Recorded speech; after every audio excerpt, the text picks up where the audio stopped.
I yield myself 5 minutes. Thank you, Mr. Chairman Mnuchin, for being here.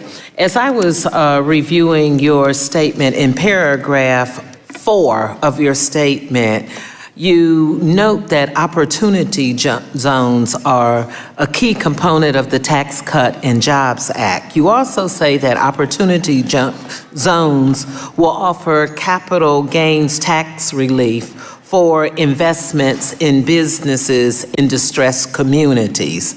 So I would like to know, when is that going to happen? How many dollars will be put into distressed communities, and how will you deal with to protect and assure us that we won't have gentrification in these communities? So when it's going to happen, it's already started. People have already started creating opportunity zone funds. We've put out some regulations. We're putting out more regulations. We hope to get those out within the next few weeks. They're critical to create certainty. Where are some of those that are already in existence? Where are the dollars? What communities? What states? Do you have any in Columbus, Ohio? I was saying the funds have started. So the capital formation has started. Many of the investments are waiting for the regulations, which I said we hope to have out in the next few weeks. In regards to how much, from commitments that I've heard people make, I could extrapolate. I think this is going to be over $100 billion. And the issue of gentrification is something we're going to have to monitor very carefully, and will be part of the reporting process. So you will be able to put in writing to me how we would make sure that we don't take these minority or urban communities and then all of the dollars and change them where those individuals no longer have a place to live? Absolutely, and we look forward to working with you in your office on these issues. Our objective is to create more jobs, more opportunities in those communities, not to change them. Okay, let me switch to another area that's of interest to me, and also in your testimony earlier, you used language to eliminate poverty and to talk about growth. I make that a direct connection. As you'll recall, when you were here last year, I asked you about OMWI, Office of Minority Women and Inclusion. And you didn't do so well if I was grading you with a test score. You didn't know who your OMWI director was. You didn't have a lot of information to offer me about OMWI. So now can you tell me who your OMWI director is? Ken, and I want to thank you because you did point this out to me. Lorraine Cole, I meet with her on a monthly basis. I go through the reports. I appreciate the importance of this, and thank you for bringing this to my attention last year.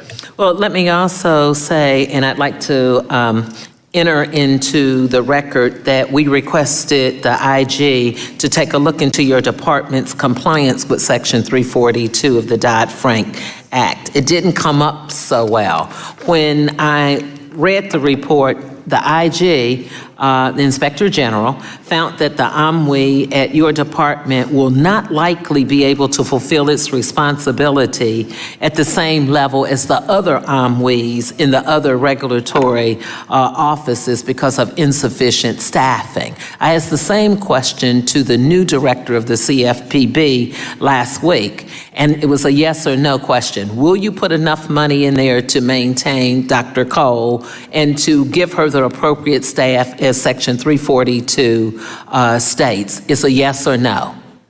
Because right now we know it's saying you only have 2 people. We know that's not enough. So are you going to put it up to a standard that I'm going to let you determine, but a standard that won't be embarrassing to you or cause an issue when you come before my D&I committee or back here? I will commit to you to make sure that she thinks she has enough staff. Okay, so the last question that I have, are you aware of what the Inspector General's report stated? And do you have any idea of the diversity, if we're going to talk about growth and eliminating poverty, and we're going to go into distressed communities, do you have any idea of what your department looks like with women and minorities? And if not, you can send it to me in writing. I only have a few seconds. I'm going to reclaim my time because I'd like to take my last few seconds to recognize the Honorable Jesse Jackson being in our hearing, and quite appropriate today when we're talking about national issues. So thank you, Reverend Jackson and my friend, for being here. My time is up.